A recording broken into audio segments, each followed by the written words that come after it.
If you are playing Call of Dragons without spending, this is the ultimate progression plan guide you have been waiting for. I will show you how to grow fast, unlock strong heroes, and keep up with the pay players as a free to play player, right?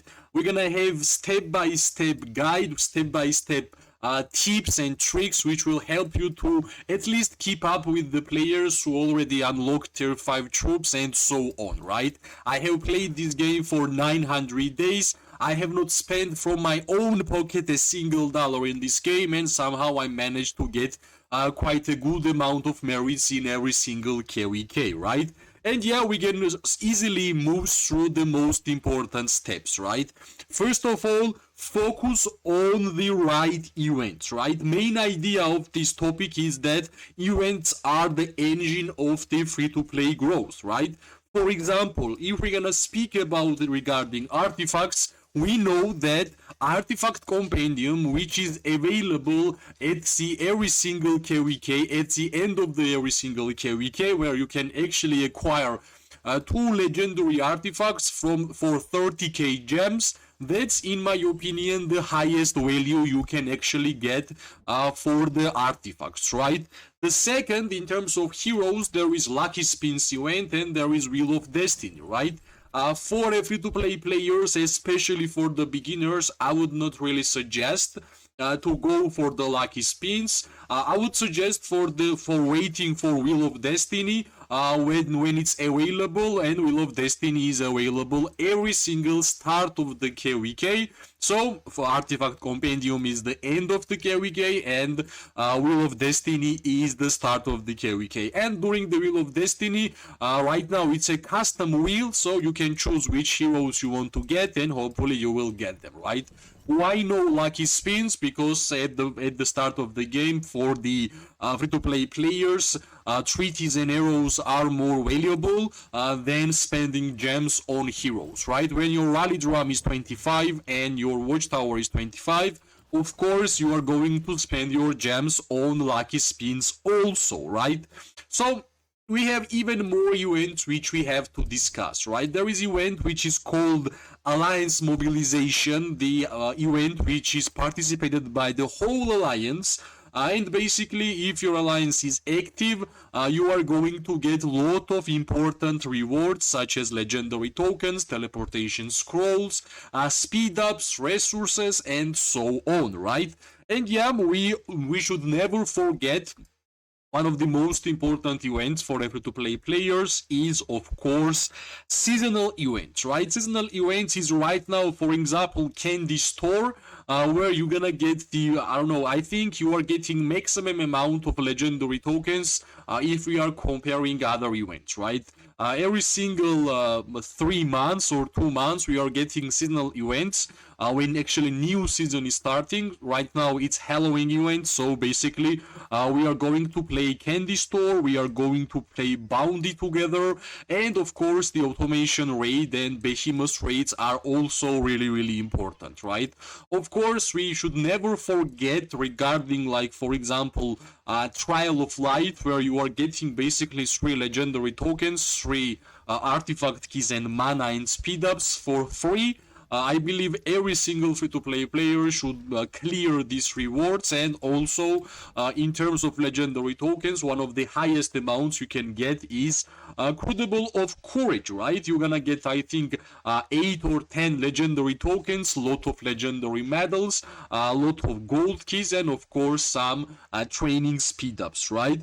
Well, the main story and main idea regarding events and free-to-play players is that you should never push on power on normal days. You should always wait for the desired events, like, for example, polymorph trials. Okay, you can push for the research, right? There is also some construction, strong foundations, which increase, like, whenever you're gonna increase building power, you're gonna get rewards. Yeah, you can finish up your construction, right? So main idea, don't waste your resources, your speed ups to complete your tasks on a normal days. Wait for the events and then actually start using your speed ups and your resources on your tasks to complete, right? Because you're gonna get extra rewards by doing that, right?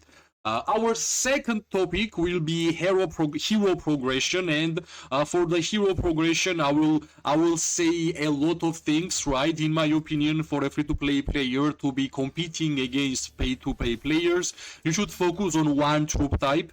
You will decide by yourself. You want to be marksman main, you want to be cavalry main, you want to be infantry main, or you want to be mage main, right? Decision is totally on you. So why it's so important, right? It's a good question. Simply because as a free-to-play player, you won't gonna have a lot of legendary tokens in the game in general, and I believe if you're gonna put all the eggs in one basket in hero section, you will be successful, right? So you can see as an archer main, I have awakened Kinara, I have almost awakened Margaret, I have almost awakened Nico, I have awakened Zaida, and some, yeah, these other archers are pretty bad in terms of levels, right? So let's compare to cavalry, right? Cavalry here, this is free to play friendlies. Yeah, 2 levels, 2 levels, 2 levels, 2 levels, right? Same goes for infantry, and I have some levels on mages. Basically, if I have spent my legendary tokens in like different troop types, meanwhile of my 900 days of gameplay, I am positive that I wouldn't even have one full march of a good levels on my heroes, right? So basically, that's the whole idea why I believe that choosing one troop type, like depending on your playstyle, like always choose which troop type will give you most fun, right? Because the fun is the most important in Call of Dragons. If you want to be Archer main, you have great choices. You have Kinara, Zaida, Margaret. Yeah, they are amazing choices, right? For the mages, there is of course great choices. Yu Ming and Gromara is, I think, the best mage hero pair in the game, right? For infantry, Kuma, Lake One, Goresh, and Skogul is the choices. And for cavalry, of course, Urag and Obi should be the primary ones, right? Of course, acquiring heroes needs some luck as a free-to-play player, but in my opinion, if you are playing the game, if you are grinding, at some point you are going to unlock those free-to-play, those heroes which you actually want, right? Every single hero which I have, I can honestly say I have not spent a single dollar to unlock, besides Moose Young, which my alliance members helped me because we had the event in Behemoth Trials. In Behemoth, whoever did number 1 damage, they were gifting $5 dragon ticket, and I won that event and I unlocked Moose Young. Other than that, like all the levels which you can see, they're basically free to play friendly, right? And yeah, I believe that's the way for the free-to-play players to actually progress in terms of heroes in Call of Dragons, right? Decide what you like most and like increase the levels of those heroes, right? Of course, Call of Dragons is really diverse game in terms of collections and build-ups. Not only we have heroes, we also have artifacts, and we also have war pits, right? I believe for the free-to-play players, which we have mentioned, you should always focus on best value for artifacts, and artifact compendium is the way for you to progress with new artifacts. For the war pits, I believe Warped is one of the most free-to-play feature of the game because of one factor, the main talent skill, increasing the stars on main talent skills on the Warpeds. You can't buy it, you just have to grind, which means you just have to play the game and you are going to 3-star your main talent skills on your Warpeds, and trust me, it's really important to have 3 stars on talent skills, right? Which Warpeds to work on, I believe, depending on your troop type, same goes for Warpeds as it went for heroes, right? If you are Archer main and you're just starting the game, Snowpeak Rock is a good choice, Night Rock is also a good choice, but I believe for beginners, for free-to-play players, Snowpeak Rock would be the first choice to make a 3-star, so basically 3-star in the Warped is kinda awakening hero, right? Like if you have 2-star, you are missing like 3 or 5 levels. That's kinda how I look at it, right? So it's not really easy. That's why strongly advised to think about first which warpath you want to 3-star and slowly start working towards that, right? And yeah, if you are mage, work on mage warpaths, Sapphire Fade Drake and Shadow Fade Drake and so on. And for cavalries, Golden Rock, Blade Manticore. For infantries, Moss Rock and Bruin Bear is great choices, right? For archers, I believe Shadow Manticore, Blade Manticore, Snow Peak Rock, Night Rock, yeah. Like, basically, it's not really hard to understand which warpath you want to build. Just read the main talent skill and try to synergize the skill which is written as a main talent skill for your heroes, right? And that should be your way, and that should be your guide. And of course, I just made a warpath skill guide just a couple of days ago. If you want to know more about normal skills, check that video out, right? We have also more steps for our free-to-play plan, free-to-play progression plan, and that's of course buildings and technology, right? Without buildings and technology, it's impossible to progress. In terms of buildings, always try to prioritize leveling up the city hall, which is the most important building out of all. For quite a while, I was 24 level because my rally building and watchtower was really low. When my rally building and watchtower kept up and was close to 24, I of course finally leveled up my city hall also. Right here, I believe 21 level is one of the most mandatory things to achieve in order for us to get 5 Legion Q at the same time, which means we are from 21 level city hall. We are using 5 marches at the same time, which is, yeah, I think I should not really explain why it is important for everybody to have 5 marches at the same time. That's the priority, right? City hall, rally building, watchtower, and research building. Of course, hospitals and army recruitment are priorities also, but for the pure progression, I believe that should be the correct choice. For the research, at first you are always going for the economy tree, I believe, until the scholarship 2, and on scholarship 2 you are stopping and you are going for until you can, right? Until you can, which means level 8 on assault strategies 2. I believe the longest researches out of here is assault strategies 2, first aid 2, defensive formation 2. Same goes for blue ones and pathfinder. These are basically the longest ones, so brace yourself because it will take a lot of time. It will take a lot of time for you to actually finish these kind of researches, right? So basically, scholarship 2, because scholarship will give us research speed ups, research speed 50%, and we just don't really want to get food production and production researches because we have a lot of stuff to do as a military tech, because these couple of researches will take a lot of time.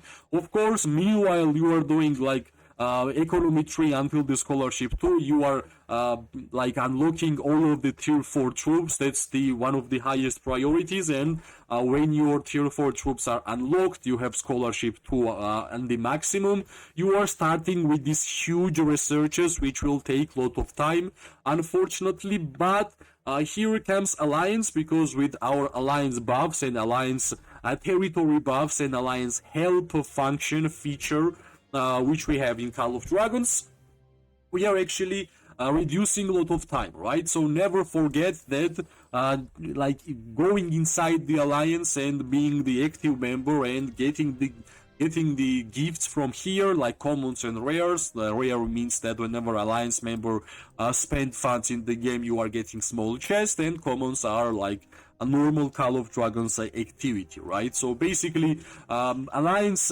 features and technologies and constructions, in my opinion, are little bit connected to each other, and I believe like understanding which constructions are a priority, which researches are a priority, will help you also to work around with your gathering, right? And gathering is really important. Of course, if you are a fighter like me, you hate gathering, but without gathering, especially whenever you are in a home kingdom, that's also one of the most mandatory things which you can do in Call of Dragons, right? Mainly gather mana, because mana is the hardest resource which you can get. and the lowest amounts in terms of rewards you are getting, right? And yeah, we can easily basically conclude, never forget to log in daily and do the daily quests from here every single day. That's really, really important. Don't forget to take the chest around the map, because sometimes you are getting legendary chests and legendary artifacts from those chests, and they are important to have and collect, because in the future you will use them, right? Never spend gems randomly. Plan ahead. Check if you want to spend on rally drums, on treaties, or arrows. And also, like, never burn action points without checking which kind of events there is running. Sometimes it might be action points events and you're gonna spend without understanding where to spend, right? And also, one of the most important stuffs which we have to mention, every single kingdom builder game is a big grind. I have played this game for 933 days, which is a lot, and hopefully my experience and my guides and my tips are helping you guys, right? And you might ask, where is the Lily icon? I will repeat one more time. I have amazing alliance. In my alliance during the behemoth stakes, if tier 4 and tier 5 players, whoever did the highest damage, they are getting $5 dragon tickets. I won a couple of times and unlocked Musiang and Bahron, basically. And that's why the Lily icon is gone. From my own pocket, I can honestly say I have spent a $0 in this game, right?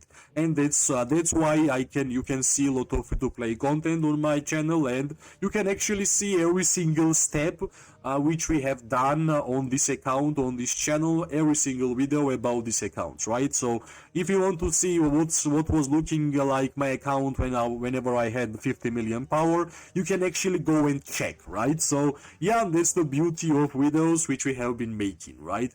Yeah, this is the ultimate free-to-play progression plan which I made for everybody who wanted to know. And this plan is actually tested, and I have tested myself, and it's actually working, right? The truth how it's working, my whole channel is the truth how it's actually working, right? As always, thanks for watching. Like the video, subscribe, share, a comment. It always gives me more and more motivation to make more content for this game. I wish everybody amazing day, morning, and night. We are going to see each other really, really soon. Bye bye and good luck.